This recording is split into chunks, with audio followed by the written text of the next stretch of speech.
Good morning, सुप्रभात। मेरा नाम है रूबी यादव और आज हम स्टार्ट करने जा रहे हैं हिंदी का फर्स्ट चैप्टर, जिसका नाम है गांधी जी की हिंसा। तो चलिए बच्चों, स्टार्ट करते हैं प्रस्तावना से।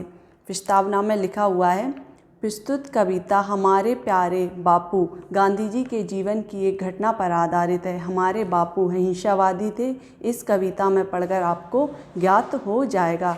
ज्ञात का मतलब होता है पता चल जाएगा। ठीक है बच्चों।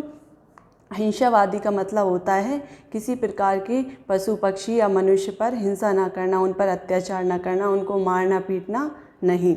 ठीक है बच्चों। तो इसमें हमको पता चलेगा उन गांधी जी के जीवन पर आधारित एक कहानी है जो हम आज पढ़ने जा रहे हैं। ठीक है बच्चों, तो स्टार्ट करते हैं। एक बार की बात गए जब गांधी के पास जवाहरलाल। बच्चों, एक बार की बात है जब गांधी जी के पास जवाहरलाल नेहरू गए होंगे। ठीक है। घड़ी थी रात की, मतलब रात्रि का समय था। कुटिया के कोने में नन्हा दीप था। कुटिया जो एक झोंपड़ी टाइप की रहती है, हट बोलते हैं जिसको हम इंग्लिश में, वो गांधी जी जिसमें रहते थे उसको क्या बोलते थे? कुटिया। उसके कोने में एक नन्हा दीप था। दीप मीन्स होता है दीपक, जो आप जानते होंगे सभी बच्चे। छोटा सा जो एक मिट्टी का दीपक नहीं होता है क्या, वो नन्हा दीप था। अंधेरे में दिखी ना लाठी पंडित जी को गांधी के हाथ की। रात्रि का समय था तो अंधेरा होगा वहाँ पर, तो नेहरू जी को गांधी के जो हाथ में लाठी थी वो दिखाई ना दी। ठीक है बच्चों। और पास उनके पहुँचे इस त्वरा में। त्वरा का मतलब होता है जल्दी। तो उनके पास जल्दी जल्दी वो पहुँच गए। वे बेचारे लाठी से टकरा गए। जल्दी में थे और जाकर रात्रि का समय था, अंधेरा था, तो नेहरू जी को कुछ दिखाई नहीं दिया और वो गांधी जी की लाठी से टकरा गए। बहुत नहीं लेकिन थोड़े लड़खड़ाकर, कुछ गुस्से में आए, कुछ घबरा गए। अब वो जल्दी से उसमें लाठी में जैसे ही टकराए तो वो थोड़े से लड़खड़ा भी गए और थोड़ा सा उनको गुस्सा आया और कुछ घबरा भी गए। ठीक है बच्चों। आगे थोड़े कुछ झल्लाकर बोले, आप तो प्रेम हिंसा के हामी हैं, फिर भला 5 हाथ का इतना मोटा लठ यह रहता है किस लिए बगल में डला। झल्लाना का मतलब होता है चिड़चिड़ाकर या फिर इरिटेट होकर। ठीक है बच्चों। झल्लाकर या इरिटेट होकर गांधी जी से बोले कि आप तो प्रेम और अहिंसा के हामी हो, मतलब प्रेम और अहिंसा के पुजारी हो, किसी को मारते नहीं हो, किसी को चोट नहीं पहुंचाते हो, फिर आपके हाथ में 5 हाथ का इतना मोटा लठ, या इसको अपन बोल सकते हैं लाठी या डंडा, यह रहता है क्यों? नेहरू जी ने गांधी जी से क्वेश्चन पूछा। ठीक है बच्चों। गांधी जी मुस्कुरा उठे, इस क्रोध पर बोले, तुम ही बताओ, तुमसे ऊधमी लड़कों की क्या आसपास मेरी कमी, उन्हें ठीक रख सकूं इसी के ध्यान से। गांधी जी मुस्कुराए जब नेहरू जी ने ऐसा बोला कि आप तो प्रेम और अहिंसा के पुजारी हो, फिर ये डंडा हाथ में क्यों रखते हो? तो गांधी जी नेहरू जी की बात पर मुस्कुरा उठे और क्रोध पर बोले, उनको जो नेहरू जी को क्रोध आ रहा था उस पर बोले, तुम ही बताओ, तुमसे ऊधमी। ऊधमी का मतलब होता है नटखट, नोटी या नटखट टाइप के बच्चे होते हैं ना, ऐसे उनको बोलते हैं ऊधमी।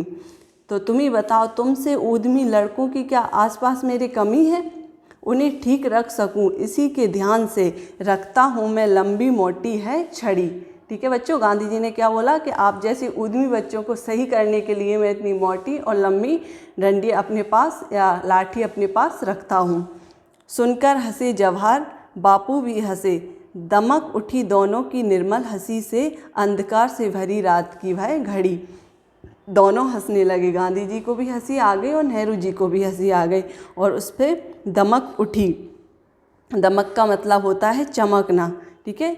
चमक उठी दोनों की निर्मल हंसी से, अंधकार से भरी रात की वह घड़ी। अंधकार मीन्स अंधेरा, अंधेरे से भरी हुई वह घड़ी चमक उठी। ठीक है बच्चों, समझ आया? हमारा ये चैप्टर पार्ट यहीं पर कंप्लीट होता है। अब इसके हम कुछ अभ्यास प्रश्न या शब्द ज्ञान कंप्लीट करेंगे। ठीक है बच्चों। नेक्स्ट पेज पर चलते हैं हम। आगे इसमें दिया हुआ है शब्द ज्ञान। इसमें शब्द और उनका हिंदी अर्थ दिया हुआ है, इंग्लिश अर्थ भी दिया हुआ है, तो आपको कॉपी में नोट डाउन करना है। एक साइड लिखेंगे हम शब्द और दूसरी साइड लिखेंगे हिंदी अर्थ। शब्द के नीचे जो ब्लू कलर में लिखा हुआ है वो शब्द के नीचे लिखेंगे और जो ब्लैक कलर में लिखा हुआ है वो हिंदी अर्थ के नीचे लिखेंगे। ठीक है बच्चों, चलिए स्टार्ट करते हैं। घड़ी, घड़ी को इंग्लिश में बोलते हैं वॉच और इसका हिंदी अर्थ होता है समय। ठीक है बच्चों, घड़ी का हिंदी अर्थ क्या हुआ? समय। नेक्स्ट दिया हुआ है कुटिया, कुटिया को इंग्लिश में बोलते हैं हट और इसका हिंदी अर्थ होता है झोंपड़ी। कुटिया को हिंदी में क्या बोलते हैं? झोंपड़ी। ठीक है बच्चों। नेक्स्ट नन्हा, नन्हा को इंग्लिश में बोलते हैं टिनी और इसका हिंदी अर्थ होता है छोटा। नन्हा को हिंदी में क्या बोलेंगे? छोटा। ठीक है बच्चों। त्वरा, त्वरा का इंग्लिश मीन्स होता है हरी, हरी और इसको हिंदी में बोलते हैं जल्दी। त्वरा का हिंदी अर्थ क्या हो जाएगा? जल्दी। ठीक है बच्चों। झल्लाकर, इसको इंग्लिश में बोलते हैं इरिटेटेड। ठीक है बच्चों, और इसका हिंदी अर्थ हो जाएगा चिड़चिड़ाकर।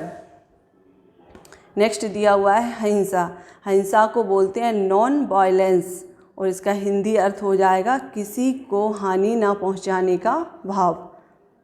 ठीक है बच्चों। नेक्स्ट दिया हुआ है लठ, इसको इंग्लिश में बोलते हैं स्टिक और इसका हिंदी अर्थ हो जाएगा लाठी। नेक्स्ट दिया हुआ है डला, डला मीन्स होता है कीप और इसको हिंदी में हम बोलते हैं रखा, तो इसका हिंदी अर्थ क्या हो जाएगा? रखा। नेक्स्ट दिया हुआ है क्रोध, क्रोध को इंग्लिश में बोलते हैं एंग्री, एंग्री का हिंदी अर्थ हो जाएगा गुस्सा, तो क्रोध का क्या हो जाएगा अर्थ? गुस्सा। ठीक है बच्चों। ऊधमी, ऊधमी को इंग्लिश में बोलते हैं नॉटी और इसका हिंदी अर्थ हो जाएगा नटखट। नेक्स्ट दिया हुआ है दमक, दमक को इंग्लिश में बोलते हैं सिनिंग और इसका हिंदी अर्थ हो जाएगा चमक। ठीक है बच्चों। नेक्स्ट दिया हुआ है निर्मल, निर्मल को इंग्लिश में बोलते हैं होली और इसका हिंदी अर्थ हो जाएगा पवित्र, तो निर्मल का क्या हो जाएगा? पवित्र। ठीक है बच्चों, समझ आया? ये हमारे शब्द ज्ञान कंप्लीट होते हैं। अब नेक्स्ट आता है अभ्यास, कुछ अभ्यास प्रश्न दिए हुए हैं जिनको हम सॉल्व करेंगे। तो फर्स्ट नंबर पर दिया हुआ है सही विकल्प पर सही का चिन्ह लगाएं। तो बच्चों यहाँ पर हमको 4 ऑप्शन मिलेंगे, उनमें से जो सही होगा उस पर हम सही का निशान लगाएंगे।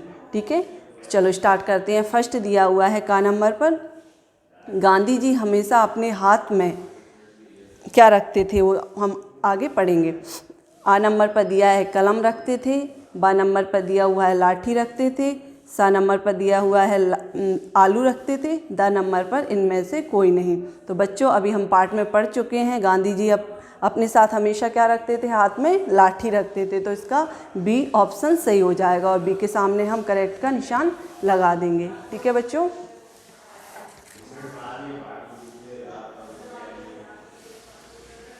नेक्स्ट पेज पर चलते हैं।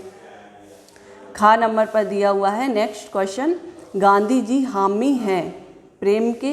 हामी का मतलब मैंने आप सभी को बता दिया, गांधी जी हामी मीन्स पुजारी हैं, किसके पुजारी हैं? प्रेम के। आ नंबर पर है प्रेम, बा नंबर पर है अहिंसा, सा नंबर पर है प्रेम और अहिंसा के, द नंबर पर है इनमें से कोई नहीं। तो बच्चों हम पढ़ चुके हैं गांधी जी किसके हामी थे? प्रेम और अहिंसा दोनों के, तो इसका सही आंसर क्या हो जाएगा? सा। सा के आगे हम सही का निशान लगा देंगे। ठीक है बच्चों। नेक्स्ट दिया हुआ है गा नंबर पर, जवाहरलाल लाठी से टकराए, कुछ गुस्से में आए कुछ। आ नंबर पर दिया हुआ है डर गए, गा नंबर पर दिया गिर गए, सा नंबर पर दिया है घबरा गए और द नंबर इनमें से कोई नहीं। तो जवाहरलाल नेहरू घबरा गए थे, तो इसका सही आंसर क्या हो जाएगा? सा। सा के आगे हम करेक्ट का निशान लगा देंगे। ठीक है बच्चों। नेक्स्ट दिया हुआ है घ नंबर पर, गांधी जी के पास जवाहरलाल कब गए थे? आ नंबर पर दिया है सुबह के समय, बा नंबर पर दिया हुआ है रात के समय और सा नंबर पर दिया हुआ है दोपहर के समय। सा नंबर पर दिया हुआ है दोपहर के समय और द नंबर पर इनमें से कोई नहीं। तो बच्चों गांधी जी के पास जवाहरलाल नेहरू कौन से समय पर गए थे? रात के समय पर, तो इसका क्या सही हो जाएगा? बी नंबर का, और इसके आगे हम करेक्ट का निशान लगा देंगे। ठीक है बच्चों। चलिए ये हमारे सही विकल्प भी कंप्लीट होते हैं। मुझे उम्मीद है आप सभी को ये समझ आए होंगे। अब नेक्स्ट चलते हैं, रिक्त स्थान भरें। सेकंड नंबर पर दिया हुआ है रिक्त स्थान भरें। खाली स्थान दिए हुए हैं कुछ, उनको हमको कंप्लीट करना है। तो पहला दिया हुआ है का नंबर पर, कुटिया के कोने में नन्हा खाली स्थान था। तो कुटिया के कोने में नन्हा क्या था बच्चों? दीप था, दीप या फिर दीपक। तो इसमें खाली स्थान में क्या भर देंगे हम? दीप। ठीक है बच्चों। नेक्स्ट दिया हुआ है खाली स्थान से भरी थी वह रात की घड़ी। तो यहाँ पर क्या हो जाएगा? अंधकार, अंधकार से भरी थी वह रात की घड़ी। ठीक है बच्चों। गा नंबर पर नेक्स्ट दिया हुआ है खाली स्थान, फिर दिया हुआ है ने कहा आप तो प्रेम हिंसा के हामी हैं। तो बच्चों ये किसने कहा था? नेहरू जी ने कहा था कि आप तो हिंसा और प्रेम के हामी हैं। तो इस पे गा नंबर के खाली स्थान में क्या भरा हो जाएगा? नेहरू जी। ठीक है बच्चों, समझ आया। नेक्स्ट दिया हुआ है घा नंबर पर, त्वरा में जवाहरलाल खाली स्थान से टकरा गए। यहाँ पर खाली स्थान पर क्या भरा होगा? लाठी। नेहरू जी किससे टकराए थे? लाठी से। ठीक है, तो इसमें घा नंबर पे क्या भरा हो जाएगा? लाठी। ठीक है बच्चों, ये हमारे रिक्त स्थान भी कंप्लीट होते हैं। अब नेक्स्ट थर्ड नंबर पर हम जाते हैं, उसमें दिया हुआ है सत्य और असत्य लिखिए। तो बच्चों जो हमारा क्वेश्चन सही होगा उसके आगे हम करेक्ट का निशान या सही का निशान लगा देंगे, और जो गलत होगा उस पर क्रॉस या गलत का निशान लगा देंगे। ठीक है बच्चों, चलिए स्टार्ट करते हैं। फर्स्ट नंबर पर का नंबर पर दिया हुआ है जवाहरलाल गांधी जी से मिलने गए थे। तो बच्चों ये तो बिल्कुल सही दिया हुआ है, जवाहरलाल नेहरू जी गांधी जी से मिलने के लिए गए थे। तो ये क्या हो जाएगा? सही। ठीक है। नेक्स्ट दिया हुआ है गांधी जी अपने हाथ में तलवार रखते थे। क्या बच्चों गांधी जी अपने हाथ में तलवार रखते थे? आपने कभी देखा है गांधी जी को? बहुत सारे पोस्टर या फिर फ़ोटो वगैरह में देखा होगा। कभी नहीं रखते थे। वो तो सत्य और अहिंसा के क्या थे? पुजारी थे। वो किसी भी प्रकार की हिंसा नहीं करते थे। उनके हाथ में तो एक लाठी रहती थी। तो ये तो बिल्कुल गलत दिया हुआ है, तो इस पर क्या हो जाएगा? क्रॉस लग जाएगा या फिर गलत का निशान लगा देंगे हम। ठीक है बच्चों। नेक्स्ट दिया हुआ है गा नंबर पर, गांधी जी प्रेम हिंसा के हामी थे। ये बिल्कुल सही दिया हुआ है, तो इस पर हम क्या लगाएंगे? करेक्ट का निशान लगाएंगे या फिर सही का निशान लगाएंगे। ठीक है बच्चों। नेक्स्ट दिया हुआ है घा नंबर पर, गांधी जी हिंसावादी नहीं थे। तो ये तो बच्चों बिल्कुल ही गलत दिया हुआ है। गांधी जी तो हम पढ़ चुके हैं हिंसावादी थे और हिंसा और प्रेम के पुजारी थे। तो इस पे क्या हो जाएगा? क्रॉस का निशान लग जाएगा। ये अपना गलत क्वेश्चन है। ठीक है। तो चलिए बच्चों, ये हमारे सत्य और असत्य भी कंप्लीट होते हैं। अब नेक्स्ट फोर्थ नंबर पर आते हैं, प्रश्न और फिर उनके उत्तर देखेंगे हम। कुछ प्रश्न दिए हुए हैं जिनके हमको आंसर देना है। ठीक है बच्चों। पहला प्रश्न दिया हुआ है, जवाहरलाल जी को लाठी क्यों ना दिखाई दे सकी। ठीक है बच्चों, इसका आंसर हम देंगे जवाहरलाल जी को अंधेरे के कारण लाठी दिखाई ना दे सकी। क्या बच्चों समझ आया? लाठी क्यों नहीं दिखाई दे सकी? क्योंकि रात्रि का समय था, अंधेरा था। तो जवाहरलाल जो नेहरू जी थे उनको लाठी नहीं दिखाई दी। तो इसका क्या हो जाएगा आंसर? जवाहरलाल जी को अंधेरे के कारण लाठी दिखाई ना दे सकी। ठीक है बच्चों। नेक्स्ट क्वेश्चन पर आते हैं। खा नंबर पर दिया हुआ है, कुटिया किस साधन से प्रकाशित थी। जो कुटिया थी गांधी जी की, वो कौन से साधन, ऐसा कौन सा साधन था जिससे प्रकाशित थी, जिससे उसमें प्रकाश था या फिर उजाला था। ठीक है बच्चों। तो इसका आंसर है कुटिया दीप से प्रकाशित थी। छोटा सा दीपक रखा हुआ था एक कोने में, उससे वो कुटिया प्रकाशित थी। तो इसका आंसर क्या हो जाएगा? कुटिया दीप से प्रकाशित थी। ठीक है बच्चों, समझ आया। नेक्स्ट दिया हुआ है गा नंबर पर, नेक्स्ट क्वेश्चन पढ़ते हैं। दीपक जलने पर भी कुटिया में पर्याप्त प्रकाश क्यों ना था। दीपक जल रहा था फिर भी कुटिया में प्रकाश क्यों नहीं था, ये क्वेश्चन है हमारा। तो इसका आंसर होगा रात्रि का समय था इसलिए दीपक जलने पर भी पर्याप्त प्रकाश नहीं था। ठीक है बच्चों, समझ आया। रात्रि का समय था इसलिए दीपक जलने पर भी पर्याप्त प्रकाश नहीं था। इसका आंसर हो जाएगा। नेक्स्ट क्वेश्चन दिया हुआ है घ नंबर पर, गांधी जी के पास जवाहरलाल किस समय गए थे? क्वेश्चन है कि गांधी जी के पास जवाहरलाल नेहरू कौन से समय पर गए थे? तो बच्चों हमको पता है, तो इसका आंसर देंगे हम, गांधी जी के पास जवाहरलाल रात्रि के समय पर गए थे। ठीक है बच्चों, समझ आया? जब नेहरू जी गांधी जी के पास गए थे तब रात्रि का समय था, छोटा सा उनकी कुटिया में एक दीप जल रहा था, पर्याप्त प्रकाश भी नहीं था, तो वो जाकर गांधी जी की लाठी से टकरा गए थे हड़बड़ाहट में। ठीक है बच्चों, ये हमारे प्रश्न और उनके उत्तर कंप्लीट होते हैं। मुझे उम्मीद है आपको बहुत अच्छे से समझ आए होंगे।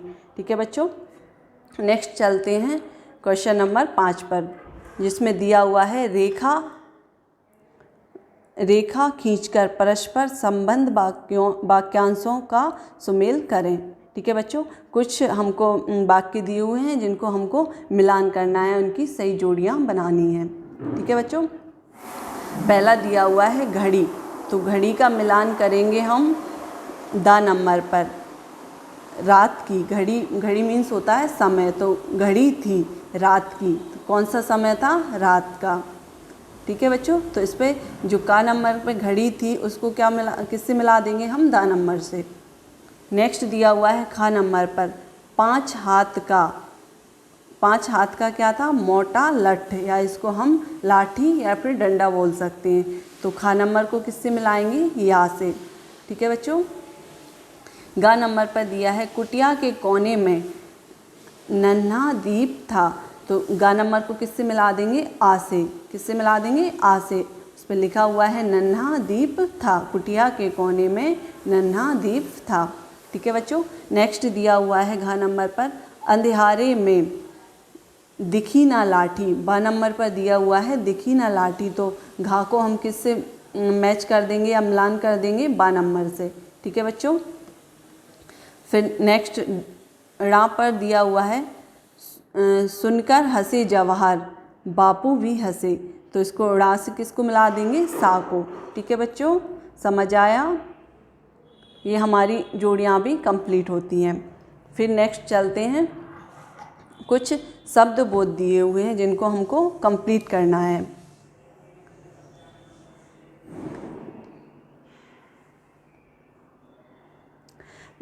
फर्स्ट नंबर पर दिया हुआ है वाक्यों में प्रयोग कीजिए। कुछ शब्द दिए हुए हैं जिन्हें हमें वाक्य में प्रयोग करना है। ठीक है बच्चों, पहले नंबर पर दिया हुआ है अंधेरा। अब इससे हमको इस शब्द से पूरा एक वाक्य बनाना है, तो कैसे बनाएंगे? अंधेरा, अंधेरे के सामने हम लिखेंगे रात्रि के समय अंधेरा बहुत था। ये हमारा एक पूरा वाक्य कंप्लीट हो जाएगा। ठीक है बच्चों, नेक्स्ट पेज पर चलते हैं।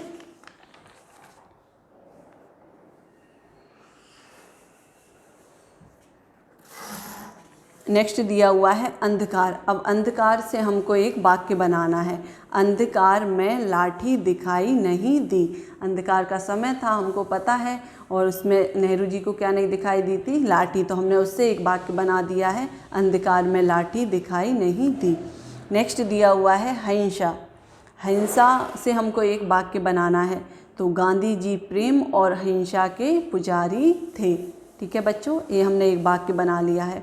आप या तो इस चैप्टर में से वाक्य बना सकते हो या अपने मन से भी इन शब्द को जोड़कर कोई वाक्य बना सकते हो। ठीक है बच्चों, हमने कुछ इस चैप्टर से बनाए हुए हैं और कुछ अपने मन से भी वाक्य बना लिए हैं। नेक्स्ट दिया हुआ है ऊधम। हमें ऊधम नहीं करना चाहिए, जैसे कि ये मैंने अपने आप से बनाया है, ऐसे आप भी बना सकते हो, या फिर कुछ भी चैप्टर में से भी हम बना सकते हैं वाक्य। तो ऊधम का क्या बनाया? हमें ऊधम नहीं करना चाहिए। ठीक है बच्चों, नेक्स्ट दिया हुआ है उद्यमी। तो उद्यमी से हम एक वाक्य बनाएंगे, उद्यमी बच्चों से सभी परेशान रहते हैं। ठीक है बच्चों, एक हमने ये वाक्य बना लिया। समझ आया? ये हमारे वाक्य भी कंप्लीट होते हैं। फिर नेक्स्ट दिया हुआ है समानार्थी शब्द लिखिए। कुछ शब्द दिए हों जिनके हमको समानार्थी शब्द लिखना है, मतलब उनके कुछ और भी, जैसे कि पहला दिया है दीप, तो दीप का हम लिख सकते हैं दीपक। ऐसे इनके कुछ और भी शब्द होते हैं समान। एक शब्द के कई समान शब्द होते हैं जिनको हमको एक एक लिखना है। ठीक है बच्चों, तो चलिए फर्स्ट दिया हुआ है दीप। दीप को हम दीपक भी बोल सकते हैं, तो इसका समानार्थी क्या हो जाएगा? दीपक। नेक्स्ट दिया हुआ है ऐनक, तो ऐनक को हम चश्मा बोल सकते हैं, तो ऐनक का क्या लिख देंगे? चश्मा। डंडा, डंडा का समानार्थी शब्द हो जाएगा लाठी। ठीक है बच्चों, लट्ठी भी बोल सकते हैं, लाठी भी बोल सकते हैं। हमको एक लिखना है तो हमने लाठी लिख दिया हुआ है, तो डंडा का समानार्थी क्या हो गया? लाठी। अंधेरा, अंधेरा को हम अंधकार बोल सकते हैं, तो इसका हम समानार्थी क्या लिखेंगे? अंधकार। क्रोध, क्रोध का समानार्थी लिखा हो जाएगा गुस्सा। ठीक है बच्चों, क्रोध को गुस्सा भी बोलते हैं। रात, रात का हम क्या लिख सकते हैं? रात्रि। रात का समानार्थी शब्द क्या हो जाएगा? रात्रि। ठीक है बच्चों, समझ आया? ये हमारे समानार्थी शब्द भी कंप्लीट होते हैं। फिर नेक्स्ट दिया हुआ है व्याकरण बोध। ठीक है बच्चों, अब हम क्या पढ़ेंगे? व्याकरण बोध। तो इसमें चलो स्टार्ट करते हैं। वाक्य के 2 अंग होते हैं, उद्देश्य और विधेय। तो बच्चों, व्याकरण में आज हम क्या पढ़ने जा रहे हैं? उद्देश्य और विधेय। ठीक है, उद्देश्य क्या होते हैं, विधेय क्या होते हैं, ये हम पढ़ेंगे अभी। चलिए पहले उद्देश्य पढ़ते हैं। वाक्य में जिसके बारे में कुछ कहा जाता है अथवा जिसका वर्णन किया जाता है उसे उद्देश्य कहते हैं। उद्देश्य में कर्ता और उसकी विशेषता बताने वाले शब्द आते हैं। जैसे देखिए बच्चों, इसमें कहा गया है कि वाक्य में जिसके बारे में कुछ कहा जाता है या उसका वर्णन किया जाता है उसे क्या कहते हैं हम? उद्देश्य। कोई भी वाक्य है, उस वाक्य में किसके बारे में कहा जा रहा है वो हमारा क्या हो जाएगा? उद्देश्य हो जाएगा, और बाकी का जो बचेगा वो हमारा विधेय हो जाएगा। ठीक है बच्चों, कुछ एग्जाम्पल दिए हुए हैं, जैसे कि रवि तेज दौड़ता है, तो इस वाक्य में किसके बारे में बात हो रही है? रवि के बारे में बात हो रही है ना, तो रवि इसमें क्या हो जाएगा? उद्देश्य हो जाएगा, और तेज दौड़ता है ये क्या हो जाएगा? हमारा विधेय। ठीक है बच्चों, नेक्स्ट एग्जाम्पल दिया हुआ है, मोहन का घर बहुत बड़ा है। अब इसमें किसके बारे में बात हो रही है? मोहन के बारे में हो रही है, मोहन के घर के बारे में हो रही है। सॉरी बच्चों, किसके बारे में हो रही है? जिसके बारे में बात करते हैं हम वो क्या होता है? हमारा उद्देश्य होता है।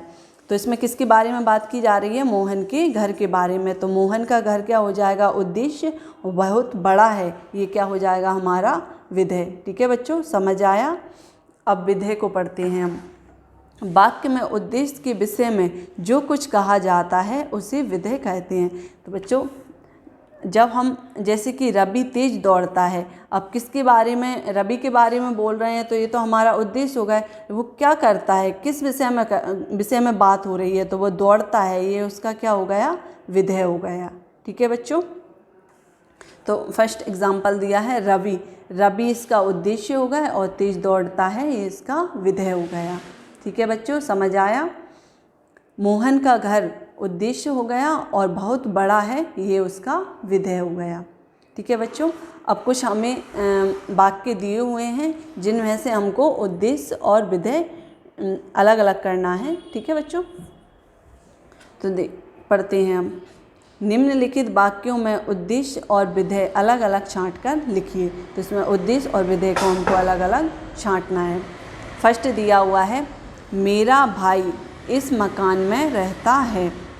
बच्चों, पहले आपको उद्देश्य लिखना है और आगे विधेय लिखना है। तो उद्देश्य के आगे हम उद्देश्य लिख देंगे और विधेय के सामने विधेय लिख देंगे। मेरा भाई, किसके बारे में बात हो रही है? मेरे भाई के बारे में, तो मेरा भाई क्या हो जाएगा? इसमें उद्देश्य, और विधेय इसका हो जाएगा इस मकान में रहता है। ठीक है बच्चों, इसमें उद्देश्य हो जाएगा मेरा भाई और विधेय हो जाएगा इस मकान में रहता है। खा नंबर पर दिया हुआ है, अशोक की बहन घर चली गई। तो किसके बारे में बात हो रही है? अशोक की बहन के बारे में, तो ये पूरा क्या हो जाएगा? उद्देश्य हो जाएगा। अशोक की बहन क्या हो जाएगा बच्चों? उद्देश्य, और घर चली गई ये हमारा विधेय हो जाएगा। नेक्स्ट दिया हुआ है, विकास कल आएगा। तो किसके बारे में बात हो रही है? इसमें इस वाक्य में विकास के बारे में बात हो रही है, और वो कब आएगा? कल आएगा। तो विकास क्या हो गया? हमारा उद्देश्य, और कल आएगा ये हमारा विधेय हो गया। ठीक है बच्चों, नेक्स्ट दिया हुआ है, एक काला बंदर पेड़ पर बैठा है। तो किसके बारे में बात हो रही है? काले बंदर के बारे में। तो ये पूरा इतना एक काला बंदर, ये हमारा क्या हो जाएगा, उद्देश्य हो जाएगा। और विदेह हो जाएगा पेड़ पर बैठा है। ठीक है बच्चों, समझ आया। नेक्स्ट दिया हुआ है जया के पिताजी डॉक्टर हैं। तो किसके बारे में बात हो रही है यहाँ पर, जया के पिताजी के बारे में।